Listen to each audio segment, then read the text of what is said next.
யாத்ராகமம் 31 அதிகாரம் முதல் 5 வசனம். பின்னும் கர்த்தர் மோசேயை நோக்கி, நான் யூதாவின் கோத்திரத்தில் ஊருடைய மகனான ஊரியின் குமாரன் பெசலெயேலை பெயர் சொல்லி அழைத்து வினோதமான வேலைகளை அவன் யோசித்து செய்கிறதற்கும், பொன்னிலும் வெள்ளியிலும் வெண்கலத்திலும் வேலை செய்கிறதற்கும், ரத்தினங்களை முத்திரை வெட்டாக வெட்டி பதிக்கிறதற்கும், மரத்தில் சித்திர வேலைகளை செய்கிறதற்கும் மற்றும் சகலவித வேலைகளையும் யூகித்து செய்கிறதற்கும் வேண்டிய ஞானமும் புத்தியும் அறிவும் அவனுக்கு உண்டாக அவனை தேவ ஆவியினால் நிரப்பினேன். ஒரு மனுஷனை தேவ ஆவியினால் அபிஷேகத்தினால் கர்த்தர் ஏன் நிறைக்கிறார் என்கிறதுக்கு பல காரணங்களை அங்க சொல்லி இருக்கிறார். ஒரே ஆள் தான், ஆனா அவனுக்கு கிடைத்த அனுபவங்கள் மேன்மையானது, விலையேறப்பட்டது. ஒரு சிலருக்கு அபிஷேகம் கிடைச்சது, அவங்க அதை வச்சு யுத்தம் செஞ்சாங்க. ஒரு சிலருக்கு அபிஷேகம் கிடைத்தது, அவங்க அதை வச்சு பராக்கிரமம் செஞ்சாங்க. ஒரு சிலருக்கு அபிஷேகம் கிடைத்தது, அவங்க அதை வச்சு தரிசனங்கள் வெளிப்பாடு பார்த்தாங்க. ஒரு சிலருக்கு அபிஷேகம் கிடைச்சது, அதை வச்சு அவங்க ஊழியக்காரங்களாக ஆசாரியர்களாக மாறினார்கள். ஒரு சிலருக்கு அபிஷேகம் கிடைச்சது, தீர்க்க தரிசனம் சொன்னார்கள். ஒரு சிலருக்கு அபிஷேகம் கிடைத்தது, சுவிசேஷம் சொன்னாங்க. ஆனா இங்கே ஒரு மனுஷனுக்கு அபிஷேகம் கிடைச்சதுக்கு காரணத்தை ரொம்ப விளக்கமா தெளிவா ஆண்டவர் பேசுறார். புதிய ஏற்பாட்டு அபிஷேகம் எதற்காகங்கிற ஒரு வெளிச்சம் நமக்கு இருக்கணும். ஏதோ அந்நிய பாஷை பேசுறதுக்கும், கொஞ்ச நேரம் ஒரு திருப்தி அடைகிறதுக்கும், இல்லாவிட்டால் கொஞ்ச நேரம் நம்முடைய உடல் அசைக்கப்படுவதற்கும், ஒரு சமாதானத்தை பெற்றுக்கொள்வதற்கும் என்று மாத்திரம் நாம் எடுத்துக்கொள்ளக்கூடாது. இவைகளெல்லாம் ஒவ்வொரு பகுதிகள். ஆனா இதுக்குள்ள மறைந்திருக்கிற தேவனுடைய திட்டம் என்ன, தேவனுடைய விருப்பம் என்ன, தேவனுடைய மனது என்ன, அதை நம்ம விளங்கிக்கணும். நம்ம ஏதோ குடும்பம் நடத்துறோம், பிள்ளைகளை பார்க்கிறோம், வீட்டு வேலைகளை பார்க்கிறோம், இல்லாவிட்ட ஊழியத்துக்கு வந்துட்டோம், ஏதோ ஒரு ஊழியம் செய்யறோம், நம்ம கொடுக்கப்பட்ட நடத்திப்பு கீழ்ப்படிந்து ஏதோ ஒன்று செய்யறோம். இதுதான் நம்முடைய திட்டம், தேவனுக்கு நம்ம குறித்து தேவனுடைய திட்டம்னு என்ன செய்யக்கூடாது, எடுத்துவிட கூடாது. இந்த அபிஷேகத்தை கொண்டு நாம் செய்ய வேண்டிய காரியங்களை கர்த்தர் தெளிவா சொல்றார். அவனை நான் ஏன் பேர் சொல்லி அழைச்சேன், அவனை ஏன் தேவ ஆவியினால் நிரப்பினேன் அப்படிங்கிறதுக்கு ரீசன் தெளிவா இருக்கு. ஒன்று, வினோத வேலைகள் செய்வது. வினோதமானா இந்த விசுவாச வாழ்க்கைங்கிறது மற்ற வாழ்க்கையை விட, மற்ற ஜனங்களுடைய வாழ்க்கையை விட, உலக மனிதருடைய வாழ்க்கையை விட, இல்லாவிட்ட மற்ற சபை ஜனங்கள் கிறிஸ்தவருடைய வாழ்க்கையை விட ஒரு வினோதமானது. அவங்களுக்கு இது வித்தியாசமா இருக்கு, விகற்பமா இருக்கு, புரிந்து கொள்ள முடியாத ஒரு வாழ்க்கை. ஏன் இப்படித்தான் இருக்கணுமா, இப்படித்தான் செய்யணுமா, இப்படித்தான் பழகணுமா, இப்படித்தான் சபைக்கு போகணுமா, இப்படித்தானான்னு ஒரு கேள்வி கேட்கிறான் பாருங்க. இது ஒரு வினோதமானது. அவங்களுக்கு இது புரியாது. அதாவது பெந்தேகோஸ்தே கிறிஸ்தவர்களுக்கு கூட இது புரியாது. மற்ற இப்ப பெந்தேகோஸ்துன்னு சொல்லி ரொம்ப வந்துருச்சு, அதனால அவர்களுக்கு கூட இது புரியாது. ஏனென்றால் இது வினோதமான அடி வைக்கிற ஒரு வாழ்க்கை. நீதிமொழிகள் 30:29 பார்க்கலாம். வினோதமாய் அடி வைத்து நடக்கிறவைகள் 3 உண்டு, வினோத நடையுள்ளவைகள் 4 உண்டு. வினோதமாய் அடி வைத்து நடக்கிறவைகள் 3 உண்டு, வினோத நடை உள்ளவைகள் 4 உண்டு. அப்ப இதுல இருந்து உலகத்துல கூட வினோதமா நடக்கிற ஒரு கூட்டம் என்ன செய்யுது இருக்கு. அது ஒரு வித்தியாசமான ஒரு கூட்டம். அதை கண்டுபிடிக்க முடியாது. வினோதமானது, வித்தியாசமானது. ஒன்று சிங்கம், மற்றொன்று போர்க்குதிரை, மூணாவது வெள்ளாட்டுக்கடா, அடுத்து ராஜா, எதிர்க்கக்கூடாத ராஜா. இவங்கெல்லாம் வித்தியாசமானவர்கள், வினோதமானவர்கள். அப்ப நமக்கு வினோதம், இந்த விசுவாச வாழ்க்கை மற்றவங்களுக்கு புரியாது. இந்த தெய்வீக சுகம் மற்றவனுக்கு புரியாது. இந்த அன்னக ஊழியம் மற்றவனுக்கு என்ன செய்யாது, புரியாது. இந்த மெல்கிசேதேக்கின் பிரதிஷ்டை உள்ள ஊழியம் புரியாது. இதை புரிஞ்சுக்கிறதுக்கு ஒரு வரம் வேணும் அப்படின்னு இயேசு கிறிஸ்து பேசுகிறார். மத்தேயு 19:11. அதற்கு அவர் வரம் பெற்றவர்களே தவிர மற்றவர்கள் இந்த வசனத்தை ஏற்றுக்கொள்ள மாட்டார்கள். தாயின் வயிற்றிலிருந்து அன்னர்களாய் பிறந்தவர்களும் உண்டு, மனுஷர்களால் அன்னகர்கள் ஆக்கப்பட்டவர்களும் உண்டு, பரலோக ராஜ்யத்து நிமித்தம் தங்களை அன்னகர்களாக்கி கொண்டவர்களும் உண்டு. இதை ஏற்றுக்கொள்ள வல்லவன் ஏற்றுக்கொள்ள கடவன் என்றார். இதை ஏற்றுக்கொள்ள வல்லவன் யாரு? வரம் பெற்றவன் தான். இது ஒரு தன்மை, வினோத அடி, வினோதமாய் நடக்கிற தன்மை. இதுல பெசலேலுக்கு கர்த்தர் ஒரு கிருபை கொடுத்திருந்தார். அபிஷேகத்தினுடைய தன்மை என்னன்னா, ஃபர்ஸ்ட் வினோதமாய் நடப்பது, அதாவது வித்தியாசமாய் மற்றவங்களுக்கு ஏற்றுக்கொள்ள முடியாததை நம்ம ஏற்றுக்கொள்ள முடியும். இப்படி இருக்க முடியுமா, இப்படி வாழ முடியுமா, இப்படி முடியுமா, முடியுமானா முடியும். விசுவாசிக்கிறவனுக்கு எல்லாம் கூடும். ஒன்று. இரண்டாவது, இந்த வேலைகள் எல்லாம் அவன் தனக்கு செய்யல. இது அவன் வீடு கட்டுறதுக்கும் அவன் பாத்ரூம் கட்டுறதுக்கும் அவன் பெட்ரூம் கட்டுறதுக்கும் செஞ்சதல்ல. என்ன வேலை இதெல்லாம்? யாருடைய வேலை? கர்த்தருடைய வேலை. அபிஷேகத்தினுடைய நோக்கம் ஒன்று வினோதமான ஒரு செயல், விசுவாச வாழ்க்கை, வினோதமான ஒரு விசுவாச வாழ்க்கை வாழ்வது. இரண்டாவது, கர்த்தருடைய வேலையை செய்யணும். இன்னைக்கு காலையில் எழும்பி நீங்க உங்களுடைய காரியங்கள் எவ்வளவோ செஞ்சிருப்பீங்க. உங்களுடைய தனிப்பட்ட வாழ்க்கை, உங்களுடைய குடும்ப காரியங்கள், உங்களுடைய பிள்ளைகளுடைய காரியங்கள், ஃபியூச்சருக்கு நல்லது கெட்டது, வீடு வாசல், வேலை, வண்டி, என்னெல்லாமோ நீங்க பண்ணிருப்பீங்க. ஆனா அபிஷேகம் கர்த்தர் கொடுக்கிறது இந்த வேலைகள் எல்லாம் தெய்வத்தினுடைய வேலைக்காக. நமக்குள்ளே அபிஷேகம் கொடுக்கப்பட்டது, நீங்கள் தேவனுடையவர்கள், நீங்கள் உங்களுடையவர்கள் அல்ல என்று அறியீர்களா? உங்களில் தங்கி இருக்கிற பரிசுத்தாவினுடைய ஆலயமா இருக்கிற நீங்கள் உங்களுடையவர்கள் அல்ல, ஏனென்றால் நீங்கள் எல்லாருமே கிரயத்துக்கு கொல்லப்பட்டவர்கள் அப்படின்னு தெளிவா இருக்கு. அதனால நம்முடைய அபிஷேகம் அபிஷேகம் பெற்றவன் கர்த்தருடைய வேலையை செய்யணும். தெய்வத்துக்காக நம்ம ஏதாவது ஒண்ணு செய்யணும். இன்னைக்கு நம்ம கர்த்தருக்காக என்ன செஞ்சிருப்போம்? யோசிச்சு பார்த்தா, கணக்கு போட்டு பார்த்தா, நம்ம நமக்காக செஞ்சதும் தெய்வத்துக்காக செஞ்சதும் கணக்கு போட்டா பெர்சன்டேஜ் எவ்வளவோ டிஃபரெண்ட் இருக்கும். எவ்வளவோ வானத்துக்கும் பூமிக்கும் உள்ள தூரம்னு வச்சுக்கோங்களேன். இன்னைக்கு கர்த்தருக்காக ஏதாவது செஞ்சோமா? பைபிள் படிச்சேன். அது உனக்காக படிச்ச. கர்த்தருக்காக நீ என்ன பைபிள் படிக்கிறது? அவருக்கு காது கேட்காது, கண்ணு தெரியாது, பைபிள் படிக்க தெரியாது, உன்னைய வச்சு படிக்க சொன்னாராங்க. உனக்காக படிச்ச. ட்ரெஸ் உனக்காக, சாப்பாடு உனக்காக. கர்த்தருக்காக போய் ஒரு முழங்கால் போட்டு ஒரு 1.5 மணி நேரம் ஆத்துமாக்களுக்காக, சபைக்காக, ஊழியங்களுக்காக ஜெபிச்சீங்கன்னா அது யாருக்காக செஞ்சது? அது தெய்வத்துக்காக செஞ்சு. அபிஷேகத்தினுடைய நோக்கமே கர்த்தருக்காக நீ எதையாவது செய்யணும். கர்த்தருடைய வேலையை அசதியாய் செய்கிறவன் சபிக்கப்பட்டவன். இது ஆண்டவருடைய வேலை. நெகேமியாட்ட போய் ஒருத்தன் தடுக்கிறான், நீ அங்க வா, இங்க வா, அதை செய், இதை செய்ன்னு சொல்றான். நெகேமியா சொல்றான், நான் அங்கங்க வர்றதுனால கர்த்தருடைய வேலை என்ன செஞ்சிடும்? மெனக்கிட்டு போயிடும், நான் வரமாட்டேன். அவன் சொல்றான், கர்த்தருடைய வேலையை மெனக்கிட்டு போவானேன், நான் வர முடியாது. நெகேமியா 6:3. அப்பொழுது நான் அவர்களிடத்திற்கு ஆட்களை அனுப்பி, நான் பெரிய வேலையை செய்கிறேன், நான் வரக்கூடாது, நான் அந்த வேலையை விட்டு உங்களிடத்திற்கு வருகிறதினால் அது மெனக்கிட்டு போவானேன் என்று சொல்ல சொன்னேன். பாத்தீங்களா? அது ஏன் மெனக்கிட்டு போனோம், வேஸ்டா போனோம் அந்த டைம்? நான் என்ன வேலை செய்யறேன்? என்ன வேலை? அது பெரிய பெரிய வேலை, அது தேவனுடைய வேலை. அதை நான் செய்யாம இருக்க கூடாது. அது செய்யாம இருந்தா கர்த்தர் என்கிட்ட என்ன செய்வாரு? கணக்கு கேட்பார். அவ்வளவு மகிமையான வேலையை விட்டுட்டுலாம் என்னால என்ன செய்ய முடியாது. கர்த்தருடைய வேலை, அபிஷேகத்துக்கு நமக்கு கொடுக்கப்பட்டது ஒன்று வினோதமான வேலை செய்ய, இரண்டாவது கர்த்தருடைய வேலையை செய்ய. கர்த்தருடைய வேலையை நம்ம எவ்வளவு செய்யறோம்? மூணாவது, கர்த்தர் அவனுக்கு வரம் கொடுத்தார். அபிஷேகம் மட்டும் கொடுக்கல, அபிஷேகத்தோடு என்ன கொடுத்தாரு? வரம் கொடுத்தார். நமக்கு கொடுத்திருக்காரா? யாத்திராகமம் 35:34. அவன் இருதயத்திலும் தான் கோத்திரத்து அகிசாமாயின் குமாரனாகிய அகோலியாவின் இருதயத்திலும் போதிக்கும் வரத்தையும் அருளினார். அதுக்கு மேல உள்ள வசனங்களை நீங்க படிச்சு பாத்தீங்கன்னா, தேவ ஆவியினால் அவனை நிரப்பினார், போதிக்கும் வரத்தை கொடுத்தாருன்னு 30ஆம் வசனத்திலிருந்து நம்ம பார்த்தா அது இதேதான். இதே சப்ஜெக்ட் திருப்பி எழுதியிருக்கு. இப்ப வரம் கொடுத்தாருன்னு இருக்கு.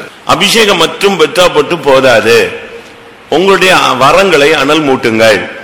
இப்ப நீங்க பாருங்க, இப்ப இங்க ஒரு 80 பேர் 100 பேர் இருக்குன்னு வச்சுக்கோங்களேன். இந்த 100 பேர்ல அபிஷேகம் பெற்ற அவ்வளவு பேருக்கு என்ன இருக்கு சொல்லுங்க? இன்னும் சொல்ல போனா அபிஷேகமே பெறாட்ட கூட வரம் இருக்குங்கிற, ஒத்துக்கிறீங்களா? அபிஷேகம் பெற்ற எல்லாருக்கும் வரம் இருக்கு, அபிஷேகம் பெறாட்டாலும் உங்களுக்கு என்ன இருக்கு? வரம் இருக்கு. இருக்கா இல்லையா? இருக்கா இல்லையா? லூக்கா எழுதின சுவிசேஷத்துல அந்த 70 பேரும் சந்தோஷத்தோடு திரும்பி வந்து 10ஆம் அதிகாரத்துல, உம்முடைய நாமத்துல எங்களுக்கு பிசாசுகளும் என்ன செய்கிறது? கீழ் படிகிறது. லூக்கா 10:17. பின்பு அந்த 70 பேரும் சந்தோஷத்தோட திரும்பி வந்து, ஆண்டவரே, உம்முடைய நாமத்தினாலே பிசாசுகளும் எங்களுக்கு கீழ்ப்படுகிறது என்றார்கள். பரிசுத்தாவி அருளப்படாத காலங்கள், பரிசுத்தாவி அருளப்படாத காலங்கள். அப்ப இது எங்க? இப்போ என்ன வேலை செஞ்சுதாங்க? வரங்களை நீங்க படிச்சு பாத்தீங்கன்னா, விசுவாசமே என்னதுதான்? ஒரு வரம். 1 Corinthians 12 நீங்க படிச்சு பாத்தீங்கன்னா, அந்த ஆவினாலே அந்த ஆவினாலே அந்த ஆவினாலே விசுவாசமும். மார்க் 16:17 படிச்சு பாத்தீங்கன்னா, விசுவாசிக்குள்ள நடக்கும் அடையாளங்கள் யாவன? பிசாசுகளை துரத்துவார்கள். அதனால அபிஷேகம் இல்லாமலே வரங்கள் செயல்படும். அப்ப நமக்கு இந்த வரங்கள்லாம் இருக்குன்னு சொல்றேன். விசுவாசியா மாறின ஒவ்வொருவருக்கும் என்ன இருக்கு? வரம் இருக்கு. அதுல முக்கியமான வரம் இயேசுவை சொல்லும் வரம், காஸ்பல் சொல்றது. போதிக்கும் வரத்தை கர்த்தர் அவனுக்கு அருளினார். நமக்கு போதிக்க வரம் இருக்கா? இப்ப நீங்க எல்லாம் விசுவாசிகள் தானே? ஒரு இடத்துல கொண்டு போய் விட்டா இயேசுவை பத்தி பஸ்ல சொல்லுவீங்களா? கல்யாண வீட்டுல சொல்லுவீங்களா? சாவு வீட்டுல சொல்லுவீங்களா? உங்க நண்பர்கள் மத்தியில சொல்லுவீங்களா? உங்க பிள்ளைகளுக்கு சொல்லுவீங்களா?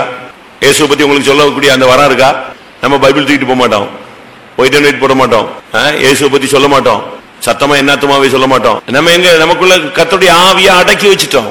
வரம்னு சொன்னா அது இருந்தா ஒருத்தன் ஜொலிப்பான். வரம் இருந்தா உனக்குள்ள இருக்கிற ஆவியின் வரத்தை அனல் மூட்டி எழுப்பி விட வேண்டும் என்று நான் விரும்புகிறேன், வேண்டிக் கொள்ளுகிறேன். சரியான வரம் நமக்குள்ள வரணும், வல்லமை வரணும், தெய்வத்தினுடைய சக்தி வரணும். ஒரு சிலர் தங்களுடைய வரங்களை வெளிப்படுத்த மாட்டாங்க, அவங்களுக்குள்ளேயே அனல் இருக்கும். ஆனா அவங்க ஜெபம் பண்ண டக்குன்னு நடக்கும். அவங்க ஒரு வார்த்தை சொன்னாங்கன்னா அதை ஆமீன் போடப்படும். நமக்குள்ள ஒன்று வினோதமான விசுவாச வாழ்க்கை வாழ கர்த்தர் நமக்கு அபிஷேகம் கொடுத்திருக்கிறார். இரண்டாவது கர்த்தருடைய வேலையை செய்ய அபிஷேகம் கொடுத்திருக்கிறார். மூன்றாவது வரங்கள் இந்த அபிஷேகத்தின் மூலமாய் நமக்கு கொடுக்கப்படுகிறது. நல்ல அபிஷேகத்தில் நிரம்பும் போது தீர்க்கதரிசனம் வரும், தரிசனம் வரும். நம்முடைய அந்தரங்கத்தில் கிடக்கிறதெல்லாம் கர்த்தர் வெளிப்படுத்துவார், உணர்த்துவார். நம்மை நாமே சரிப்படுத்துவோம். ஒரு வரம் ஒரு குணமாக்கும் வரம் இருக்குன்னா ஊருக்கு போய் குணமாக்குறது இல்ல, வைத்தியனே வைத்தியனே உன்னையே குணமாக்கி ஃபர்ஸ்ட் நமக்கு அந்த ஹீலிங் சர்வீஸ் ஒர்க் பண்ணணும். உங்களுக்குள்ளேயே அந்த வல்லமையை அசைவாட விடணும், அந்த தீர்க்க தரிசனத்தை உனக்குள்ளேயே விடணும், அந்த தரிசனத்தை உனக்குள்ளேயே விடணும். உங்களுக்குள்ளேயே அந்த ஆவியானவர் அசைவாடி அசைவாடி அசைவாடி உங்களுக்குள்ள அந்த வேலையை முடிச்சுட்டு அடுத்த வெளியே வருவார். வரம் வேலை செய்யணும். பரிசுத்த ஆவியானவர் இதுக்குதான் நமக்கு கொடுத்தார். அடுத்தது யாத்திராகமம் 36:1. அப்பொழுது பரிசுத்த ஸ்தலத்து திருப்பணிகளுக்கு அடுத்த சகல வேலைகளையும் கர்த்தர் கற்பித்தபடியெல்லாம் பெசலேயேலும் அகோலியாபும் செய்ய அறியும்படிக்கு கர்த்தரால் ஞானமும் புத்தியும் பெற்ற விவேக இருதயமுள்ள மற்ற அனைவரும் செய்ய தொடங்கினார்கள். பெசலேயேல் தான் இதுல ஃபர்ஸ்ட் வரான். அவனை தான் கர்த்தர் ஃபர்ஸ்ட் அபிஷேகம் பண்ணி கொண்டு வர. மற்றவங்க எல்லாம் சுத்தமா அவங்களோட கூட நின்று வேலை செஞ்சாங்களே தவிர மெயின் ஆள் யார் தான்? பெசலேயேல். கர்த்தர் கற்பித்தபடி எல்லாம் செஞ்சு அபிஷேகம் பெற்ற பிறகு ஆவியானவர் உன்னை லீட் பண்ணுவார். அதுக்கு நம்ம எவ்வளவு கீழ்ப்படியணும்னு நமக்கு தெரியாது.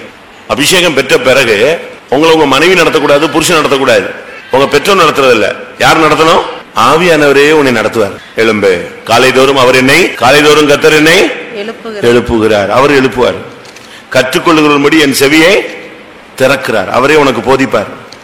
நீங்கள் பெற்ற அபிஷேகம் உங்களுக்குள் நிலைத்திருக்கிறது, உங்களுக்கு போதிக்கிறது. வேற ஒருவனும் உங்களுக்கு போதிக்க வேண்டிய அவசியம் இல்ல.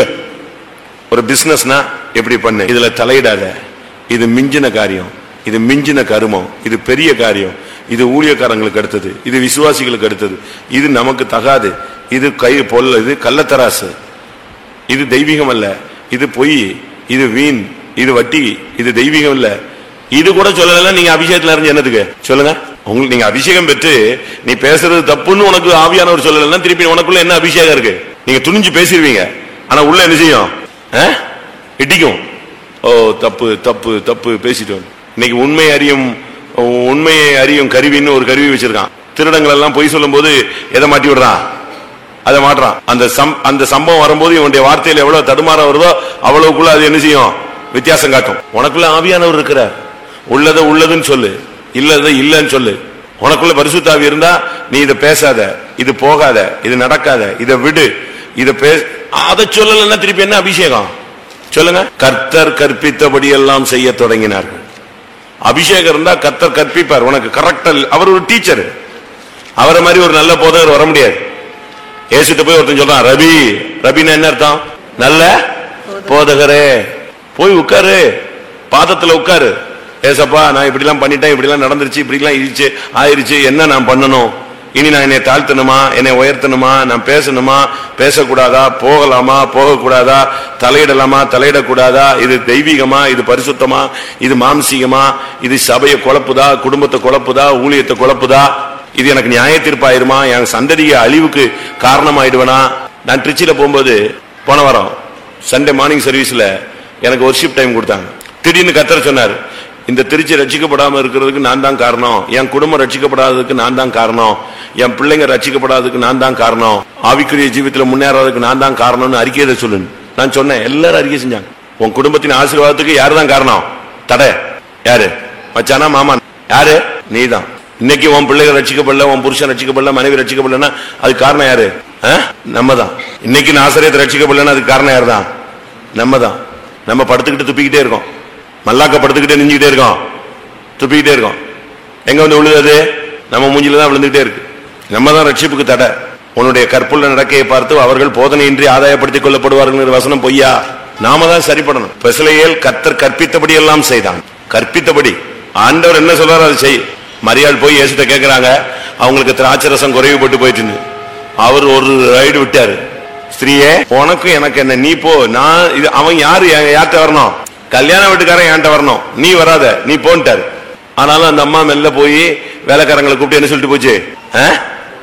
அவர் என்ன சொல்லுகிறாரோ அவர் கற்பிக்கிறபடி செய்யுங்கன்ட்டு போச்சு. இப்ப எல்லாரும் கமெண்ட் ஃபுல்லா யாரை எதிர்பார்த்து நிக்கிறான்? இவர் என்ன சொல்லுவாரு?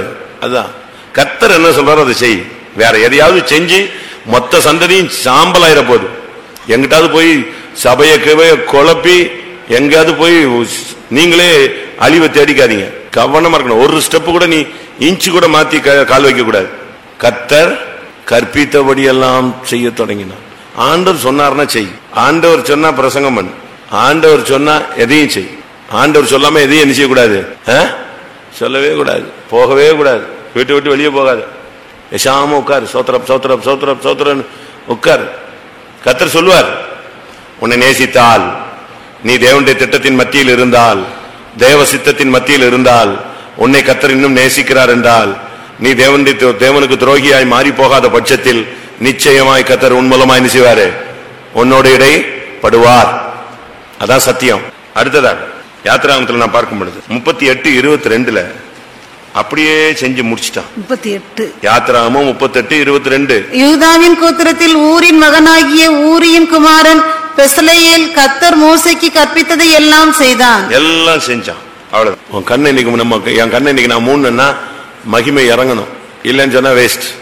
பாஸ்டர் ஜோயெல்லாம் கன்ஃபார்ம் டிரான்ஸ்பர் வந்து மேலிடத்துல இருந்து வருது சென்னை போகணும்னு. ஆனா அவருக்கு கன்ஃபார்ம் எங்க முடியுதுன்னு அர்த்தம். அவருக்கு தெரியுது எங்க, அவருக்கு ஓட்ட மதுரையில முடியுதுங்கிறது கன்ஃபார்ம். அவருக்கு ஆணி அடிச்ச மாதிரி இருக்கு, அதுல மாற்றமே கிடையாது. ஏன்னா இந்த டிரான்ஸ்பருக்கு முன்னாலேயே அவர் ஜனத்தை ஆசீர்வதிச்சிட்டாரு. வந்த ஊழியக்காரன் அவ்வளவு பேரையும் ஆசீர்வதிச்சிட்டாரு. பேர் பேரா தீர்க்கதரிசனம் சொல்லிட்டாரு, பேர் பேரா ஆசீர்வதிச்சிட்டாரு. அவ்வளவு ஊழியக்காரன் விசுவாசி அவ்வளவு பேரையும் ஆசீர்வதிச்சிட்டாரு. இதே மாதிரி ஒரு கூட்டத்தில் போய் அவரை சேர்ல தூக்கி கொண்டு போய் உட்கார வச்சு அவர் பிறந்ததுல இருந்து வளர்ந்ததுல இருந்து சாட்சி மொத்தத்தையும் சொல்லி முடிச்சிட்டாரு. இதுக்கு பிறகு இன்னொரு பாஸ்டர் சாகுறாரு, இவருக்கு என்ன வருது? டிரான்ஸ்பர் வருது. நடத்திப்பு கீழ்படிஞ்சு நான் போறேன் அப்படிங்கிறாரு. ஆனாலும் அவருக்கு என்னது? தனக்கு இங்கதான் மரணங்கிறது அவருக்கு தெரியும். சர்வீஸுக்கு போகும்போது சொல்றாரு, டிரான்ஸ்பரை பத்தி என்ன செய்யக்கூடாது, நீ என் டிரான்ஸ்பரை பத்தி சபையில பேசாத. அன்னைக்கு இறந்துட்டாரா? இப்படித்தான் அவங்க எல்லாம் போறாங்க. கர்த்தர் கற்பித்தபடிதான் அவங்க போறாங்க. கண்ணை மூணா அவர் அடிக்கடி எங்களுக்கு நான் அங்க இருக்கும்போது சொல்ற ஊழியக்கார கூட்டத்தில் மேக்சிமம் சொல்றது என்னன்னா, எப்ப கூப்பிட்டாலும் நம்ம பேப்பர் எப்படி இருக்கணும்? கிளியரா இருக்கணும். இதைத்தான் சொல்லுவார். ஒரு 100 ட்ரிப்பா சொல்லியிருப்பார். எப்ப ஆண்டவர் நம்மளை கூப்பிடுறாரோ அப்ப நம்ம பேப்பர் எப்படி இருக்கணும்? கிளியரா இருந்தா உடனே போயிடலாம். கர்த்தர் கற்பித்தபடி நம்முடைய ஓட்டத்தை முடிக்கணும். இதுக்கு காரணம் என்ன? அவன் மேல இருந்த அபிஷேகம் தான். நீங்க நம்ம எல்லாம் அபிஷேகம் பெற்றிருக்கிறோம், நமக்கு லேட்டா வர்றோம், இதெல்லாம் தவறு. 6:30 வந்து உட்கார்ந்து முழங்கால போட்டு நின்றனுங்க. அடி இடிச்சாதான், அடி மேல அடி அடிச்சாதான் நாசரேத் என்ன செய்யும்? அசையும். ஆத்துமாக்கள் வருவாங்க, சபைகள் அசையும். ஒன்று, நீ ஒரு விசுவாச வினோத வாழ்க்கை வாழ கர்த்தர் உனக்கு ஒரு அபிஷேகம் கொடுத்திருக்கு. 2வது, கர்த்தருடைய வேலையை செய்ய கர்த்தர் உனக்கு ஒரு அபிஷேகத்தை கொடுத்திருக்கிறார். 3வது, உனக்கு ஒரு வரம் கொடுத்திருக்கிறார். வரம் வந்து ஒரு ஸ்பெஷல் கிஃப்ட். அது ஸ்பெஷல். இந்த மெடிக்கல்ல ஒவ்வொருத்தரும் ஒவ்வொரு ஸ்பெஷலிஸ்டா இருப்பாங்க. அதே மாதிரி எதுக்கு உங்களுக்கு வரம் கொடுக்கிறாரு? ஒருவேளை உங்க வாழ்க்கையில பிசாசின் போராட்டம் ஜாஸ்தியா இருக்கலாம். சென்னையில ஒரு அம்மா இருக்காங்க, அவங்க வேற சர்ச்சு நடத்துறாங்க. அவங்க பயங்கர செய்வனில் இருந்து வந்தாங்க நம்ம கிறிஸ்தவத்துக்குள்ள. பயங்கரமான செய்வனை. அவங்க ஹோட்டல்ல போய் உட்கார்ந்து யாராவது சாப்பிட உட்கார்ந்தா பேட் ஸ்மெல் அடிக்கும், அவன் எந்திரிச்சு வெளியே போயிடுவான். அந்த கடையை பிசாசு வச்சு எரிஞ்சிட்டாங்க, போச்சுட்டாங்க. ஆனா இவங்க ரட்சிக்கப்பட்டு அபிஷேகம் பெற்ற பிறகு இவங்களுக்கு கொடுத்த வரமே இதுதான், பிசாசை துரத்துவதுதான், செய்வனை எடுக்கிறது தான் இவங்களுடைய வரம். ஏன்னா இவங்களுக்கு மறுபடியும் செய்வனை வச்சு அது ஒர்க் பண்ண கூடாதுங்கிறதுக்கு கர்த்தர் இவங்களை என்ன செய்யறாரு, அந்த கிஃப்ட்ல நிரப்புறார். அதுபோல உங்களுக்கு ஒரு தரிசனம் கிடைக்கும், ஒரு வெளிப்பாடா இருக்கும், ஒரு தீர்க்க தரிசனமா இருக்கும். இதெல்லாம் உங்களுக்காக தேவன் கொடுக்கிற ஒரு தன்மை. அது உங்களுக்குள்ள நிரம்பி வெளியும் போது மற்றவங்களுக்கு என்ன செய்யும், யூஸ்ஃபுல்லா மாறும். அடுத்ததாக கர்த்தர் கற்பித்தபடி செய்யத்தான் இந்த அபிஷேகம். கர்த்தர் கற்பித்தபடி எல்லாம் செய்து முடிக்கத்தான் இந்த அபிஷேகம்.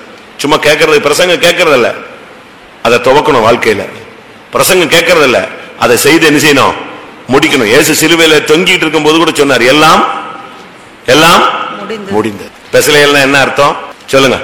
பெசலையல்னா என்ன அர்த்தம் சொல்லுங்க? சும்மா தத்தமா சொல்லுங்க, பயப்பட. தப்பு இருந்தா தப்பு, இதுல என்ன மார்க்கா போடுறாங்க, இல்ல பிரைஸ் கொடுக்குறாங்க, சொல்லுங்க.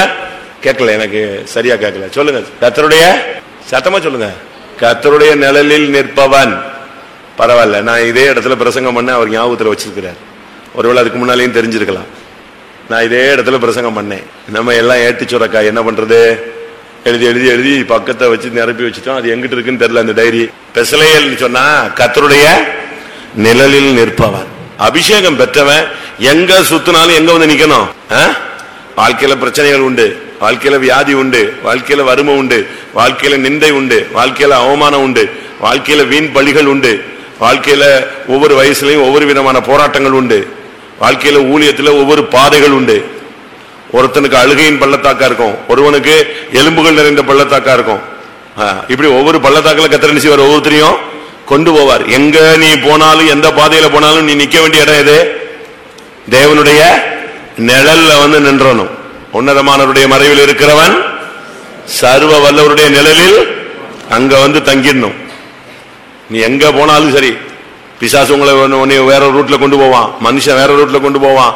ஏன் நீ உன்னுடைய சுயத்துல வேற எங்கிட்டாவது போவ, எங்கேயாவது சுத்திட்டு கடைசியில் எங்க வந்துரு, தப்பி உருண்டு பிறண்டு எங்க வந்து சேர்ந்துரு, தேவனுடைய நிழலில் வந்து நில்லு. அப்பதான் உன் லைஃப் சேஃபா. எல்லாரும் கண்களை மூடுவோம். கர்த்தர் நமக்கு அபிஷேகம் கொடுத்ததின் நோக்கத்தை இந்த மாலை வேளையில ஒன்று கூட நினைப்பூட்டி இருக்கிறார். வினோத வாழ்க்கை, விசுவாச வாழ்க்கை. உன் புருஷனுக்கு புரியாது, உன் மனைவிக்கு புரியாது, உன் பிள்ளைகளுக்கு புரியாது, உன் கூட ஊழியம் செய்யறவங்களுக்கே புரியாது, சீயோனின் தரிசனம் உள்ளவங்களுக்கே உங்களுடைய அழைப்பு, உங்களுடைய ஒவ்வொருத்தருடைய ஊழியத்தின் தன்மை புரியாது. ஆனா இதுக்கு மத்தியில நீ கர்த்தருக்காக ஒரு விசுவாச வாழ்க்கை, வினோத வாழ்க்கை வாழ்ந்து காட்டணும். ஆமென். எல்லாரும் கண்களை மூடுவோம். கொஞ்ச நேரம் முடிந்த முழங்கால் போடுங்க. கர்த்தாவே, நான் அபிஷேகம் பெற்று இந்த விசுவாச வினோத வாழ்க்கையை கரெக்டா நான் அடியெடுத்து வைக்கல கர்த்தாவே. அதனால இந்த விசுவாச வாழ்க்கையில நான் தடுமாறிட்டேன், சறுக்கிட்டேன், விழுந்துட்டேன், என மன்னியும். ஆனாலும் உம்முடைய அபிஷேகத்தை என்னை விட்டு விலக்கவில்லை. கர்த்தருடைய வேலையை நான் உண்மையாய் செய்யவில்லை. கர்த்தருடைய வேலையை அசதியாய் செய்து விட்டேன். கர்த்தருடைய வேலையை மெனக்கெட்டு போக வைத்து விட்டேன். என்னை நம்பி கொடுத்த அபிஷேகத்துக்கு நான் செயல்படவில்லை, என்னை மன்னியும். ஹல்லேலூயா. கொஞ்ச நேரம் தான் டைம். நீங்க எல்லா அபிஷேகத்துக்குள்ள வந்துட்டீங்கன்னா போதும். ஆமென். மறுபடியும் தேவனுடைய நிழல்ல இந்த கூட்டம் முடிவுக்குள்ள வந்துருங்க. வேலையின் நிமித்தம், பிள்ளைகள் நிமித்தம், நிந்தைகள் அவமானங்கள் நிமித்தம், வாழ்க்கையில ஊழியங்கள்ல போற பாதைகள் நிமித்தம் நீங்கள் தேவனுடைய நிழலை விட்டு வெளியே போயிருக்கலாம். அபிஷேகத்தின் மூலமாய் மறுபடியும் தேவனுடைய நிழலுக்குள்ள வந்துருங்க. விசுவாச தொட முடியாதபடி உள்ளே வாருங்கள். கர்த்தர் கொடுத்த வரத்தை நீ என்ன பண்ணி இருக்கிறாய்? கர்த்தர் கொடுத்த தாளந்தை என்ன பண்ணி இருக்கிறாய்? கர்த்தருடைய வேலையை நீ கரெக்டா சரியான விதத்துல கர்த்தர் கற்பித்தபடி செய்ய தொடங்கினாயா? அபிஷேகத்தின் மூலமாய் கர்த்தர் சொன்ன வேலையை செய்து முடித்தாயா? அல்லேலூயா.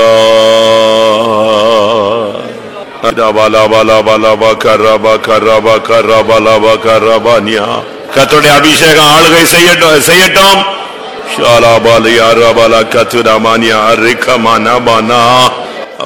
வரங்களை புதைத்து வைத்தவர்கள் வெளியே எடுங்கள்.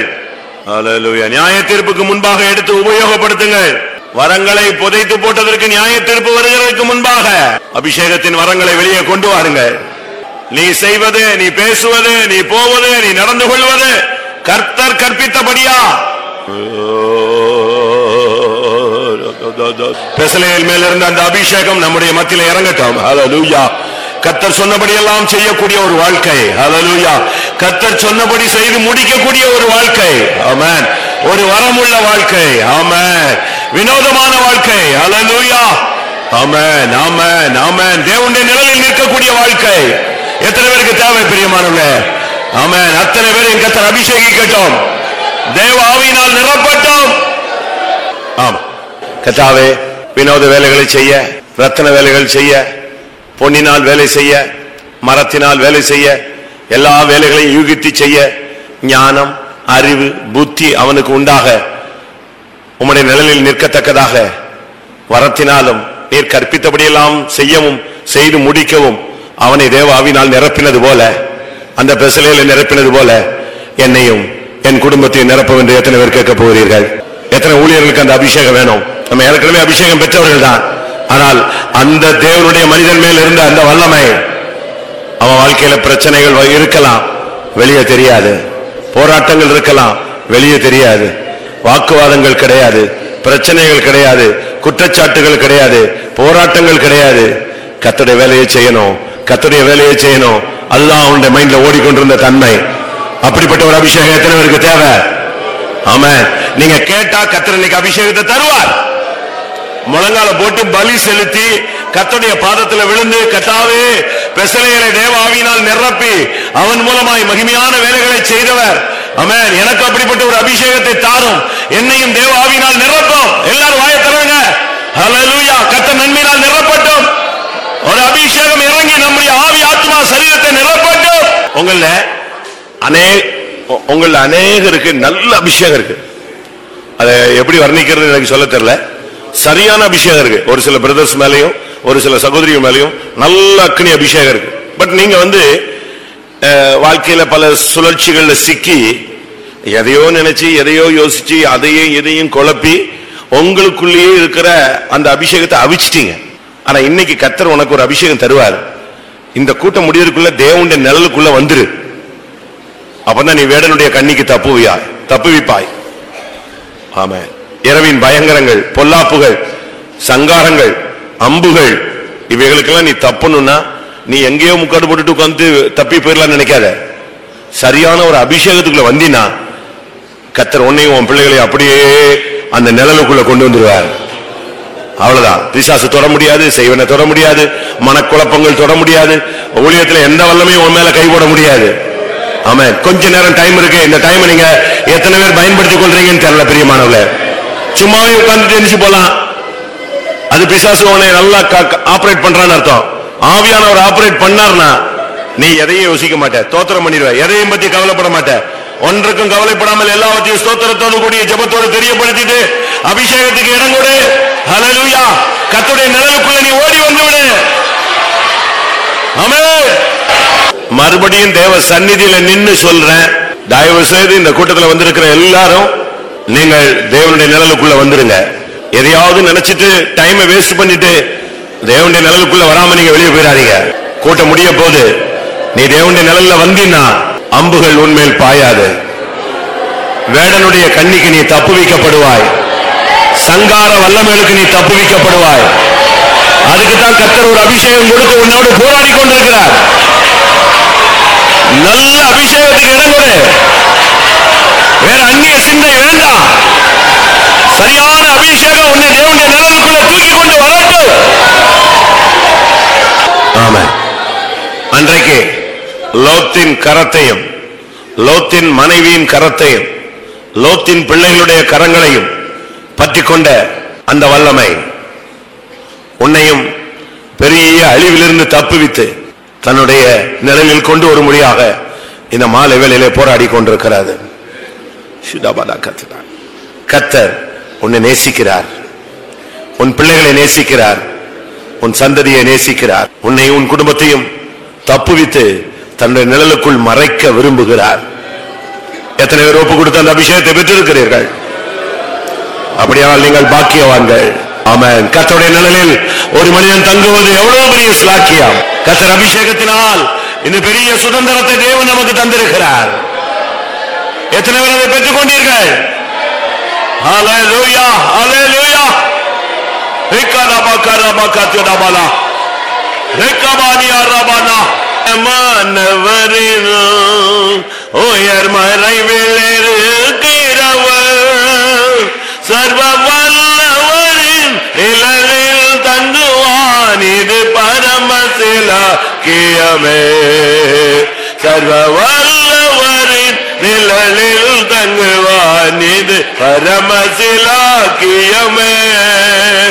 அவர் சேட்டையின் கீழ் தாம் சிறகுகளால் மூடுவார், அவர் சட்டையின் கீழ் அடைக்கலம் புகவே தாம் மூடுவார்.